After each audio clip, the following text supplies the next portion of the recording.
South Florida, this is Headliners, only on CBS News Miami. Hello, everyone, and welcome to Headliners. I'm Elliot Rodriguez. We begin with a CBS News Miami investigation. State Representative Fabian Basabe attended a town hall meeting in Sunny Isles Beach following allegations of sexual misconduct first reported by CBS News Miami. In a lawsuit, Basabe is accused of sexually harassing a former intern and a legislative aide. CBS News Miami's Jim DeFede broke the story last week as part of a joint investigation with the Miami Herald. Our Joe Gorcho attended the town hall meeting and went to Basabe to get some answers. Representative Basabe, do you think you can effectively lead given the allegations? Thank you, officers, for working tonight. State Rep Fabian Basabe did not acknowledge any questions surrounding new allegations as he left the town hall in Sunny Isles Beach. Basabe walked past all the cameras and straight into his car. He now faces new allegations. In a complaint filed Thursday, a former intern and a legislative aide for the Republican state representative accuse him of making unwanted sexual advances on them.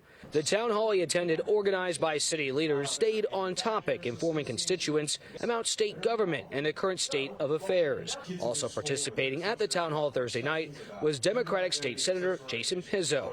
Pizzo did not shy away when asked about the lawsuit filed against Basabe. It's insulting to us, to his colleagues, that we're in this situation even to have to answer for it. Can he effectively lead given these allegations? I have problems with his leadership ability and philosophically, even before his own personal issues and proclivities. So the short answer is no. Democratic Chair Nikki Fried, she's calling for his resignation. Do you feel just as strongly as Democratic Chair of your party and want the same thing from Fabian to step down and resign? If I found myself for some reason in the situation, yeah, I would walk away. If you have respect for the office, if you have respect for the institution and what we're supposed to be doing for public service, again, this is just something I just don't understand. You know, as a father, with young boys, it's just something I just don't understand at all. CBS News Miami's Jim DeFede, in a joint investigation with the Miami Herald, first reported the allegations from the complaint. Basabe spoke exclusively with DeFede about the allegations. Did you sexually harass Nick Frivola? Of course I did not. This is getting a little bit ridiculous. And if he had any other false accusations to make in the months that he had to make them, I think he should have done so. Basabe denied the allegations in the complaint. In the lawsuit, legislative aide Nicholas Frivola claims that while Basabe was visiting North Beach Elementary for Career Day, he was standing with Basabe in the back of the classroom full of children when Basabe told him, "I want all of that butt," and proceeded to smack Frivola on his backside. Frivola had previously accused Basabe of slapping him across the face. The House Speaker in Tallahassee launched an investigation and hired an outside law firm to investigate the allegation. The report found there was physical contact between Basabe and Frivola, but because of a lack of corroborating witnesses, the finding is inconclusive.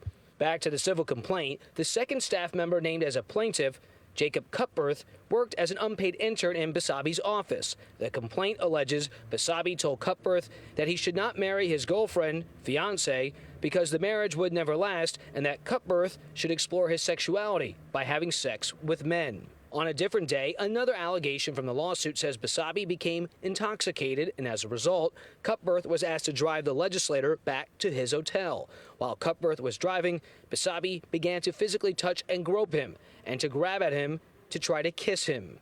Again, with the new allegations, how are you responding to the latest claims, and can you effectively create and move legislation given the new allegations and another investigation being launched by House Speaker Paul Renner?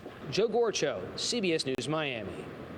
On the election front, a big legal setback for the DeSantis administration over Florida's newly adopted election law. A federal judge blocked the state from enforcing portions of the new legislation. Critics argued those controversial provisions could suppress millions of voters as the presidential primaries quickly approach. CBS News Miami's Jacqueline Quinn has more on that. This is a preliminary injunction, so a temporary halt to parts of the new law here. So let's go back to the lawsuit that was brought forth by several groups, including the ACLU and Hispanic Federation. In the ruling, U.S. District Judge Mark Walker explained that there was not enough proof to ban people without citizenship who are authorized to work from handling or collecting voter registration forms. It also halts the ban on third-party registration from keeping personal information they collect as part of this process. Now, multiple groups have spoken up to say that this targets those in disenfranchised communities, particularly in Black and brown communities. Supporters of the changes say it was to ensure voter security. Now, we talked with an advocate a few weeks ago. She said this could really have a huge impact on voter registration. It prohibits and put in danger the third-party organization that desires to go out and register so many voters. We have 1 out of 10 Black voters, 1 out of 10 Hispanic voters that generally vote through third-party registration. Again, parts of the new law have just been temporarily halted. We should expect to see this coming back into the courts, and we'll be tracking this. For now, reporting in Miami, I'm Jacqueline Quinn, CBS News, Miami. When we come back, summer season in full effect. We feel it every day, right? And shark attacks are on the rise across the state of Florida, where you need to know to stay safe when you hit the water. From South Florida, this is Headliners, only on CBS News Miami. Welcome back to Headliners, and thanks so much for watching. I'm Elliot Rodriguez. An uptick in shark bite incidents and sightings are putting beachgoers on alert in Florida and New York as the summer scorcher continues. New York State is now using drones to patrol the waters off Long Island, with several states expected to follow suit. CBS News Miami's Bradley Blackburn gets a look at these eyes in the sky. The sight of a dorsal fin skimming the surface was enough to send swimmers scampering in Pensacola, Florida. In New York waters, there have been at least 5 suspected shark attacks just this week. So officials here are taking to the skies. Are the swimmers even aware this is happening? Most people don't ever even see the drone. A fleet of drones now monitors state beaches, hovering over the shore to look for sharks or the bait fish that attract them. That's what's bringing the sharks closer to shore. So we had to react to that. We think that's our new normal. A drone can stay in the air for up to 40 minutes and quickly move over the beach. If they spot a shark, lifeguards are alerted by radio to get swimmers to safety. Drone video captured a school of sand sharks feeding close to the shore Tuesday, and officials kept everyone on land. Beachgoers say they're comfortable but cautious. I'm going to keep my eye out, but still going in. According to the International Shark Attack Files, there have been 16 confirmed shark bites in the U.S. so far this year. But marine experts say you're more likely to win the lottery or get hit by lightning than get bitten by a shark. People should be cautious about drowning and riptides a lot more than they should be about sharks. To play it safe, experts advise leaving your jewelry at home, swimming in groups, and staying close to the shore. Bradley Blackburn, CBS News, Robert Moses State Park, New York. And keeping an eye on the beachfront continuing. Remember that pesky, smelly seaweed that took over South Florida's coastline for weeks not so long ago? Well, that sargassum, as it's called, is now nowhere to be found. Right? Great news, right? And now people are wondering, where did it go? CBS News Miami's Nicole Lauren takes a look at the mystery.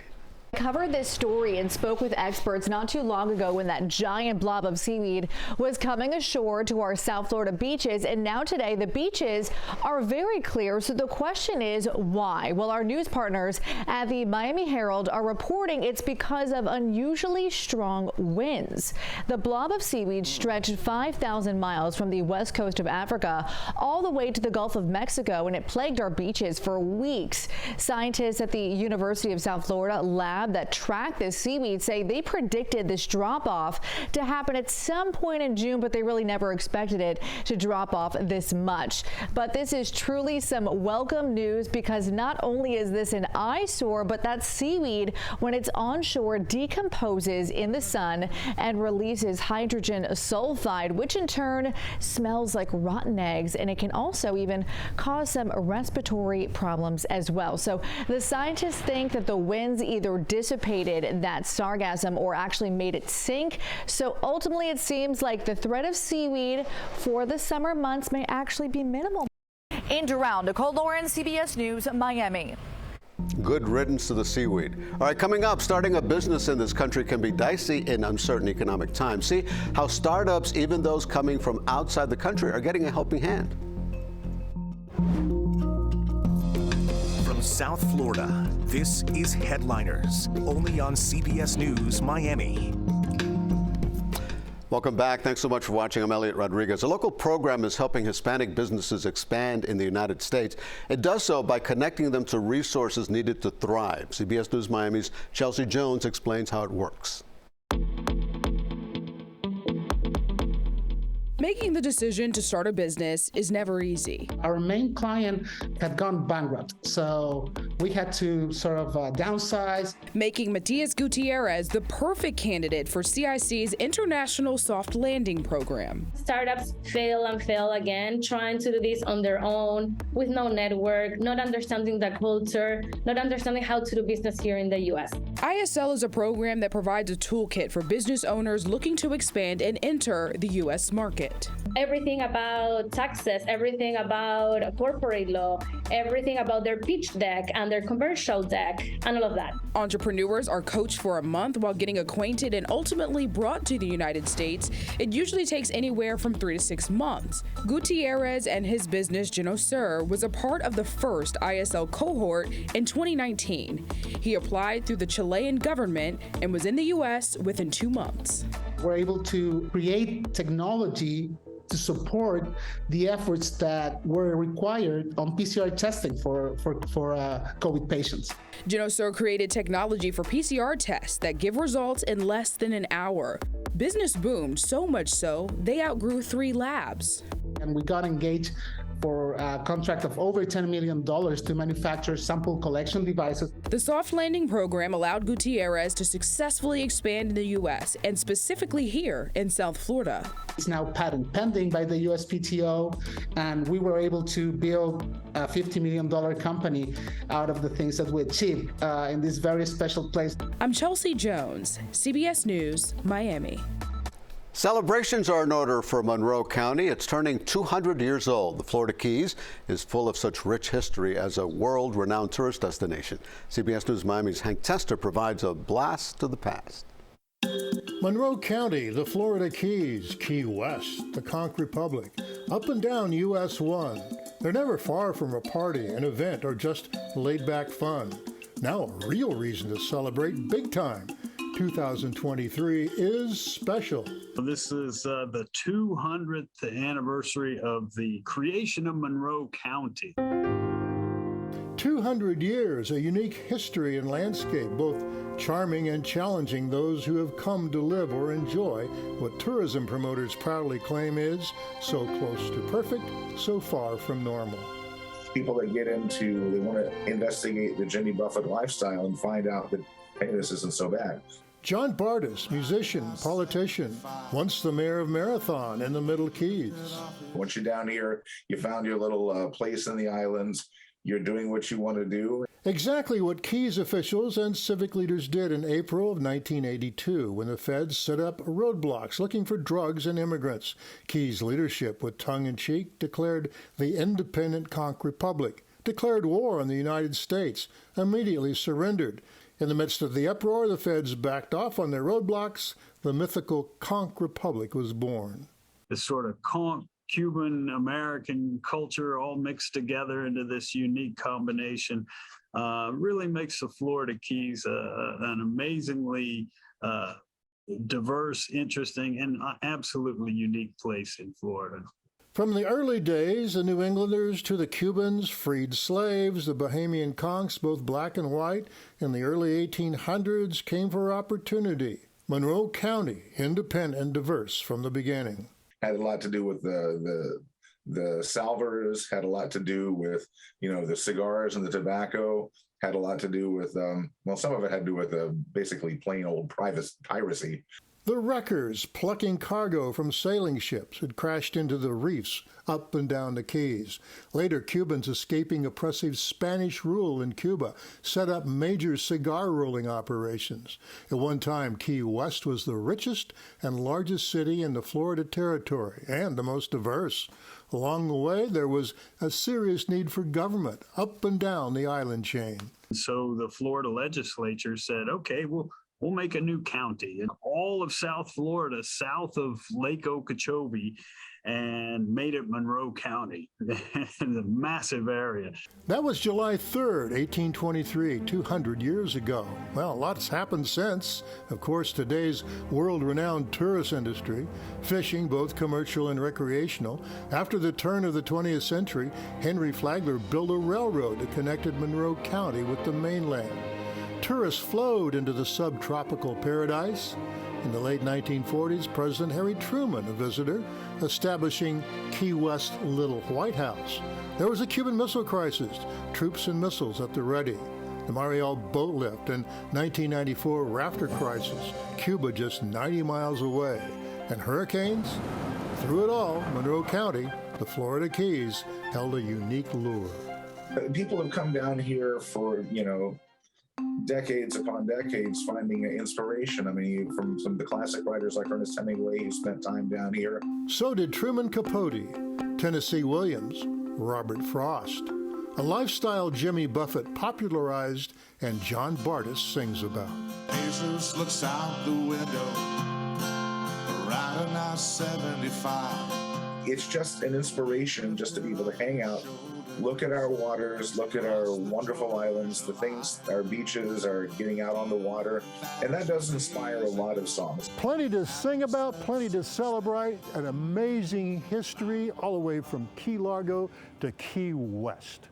I'm Hank Tester in Key Largo, CBS News, Miami. Nowhere like the Keys. And thank you for joining us this half hour in Headliners.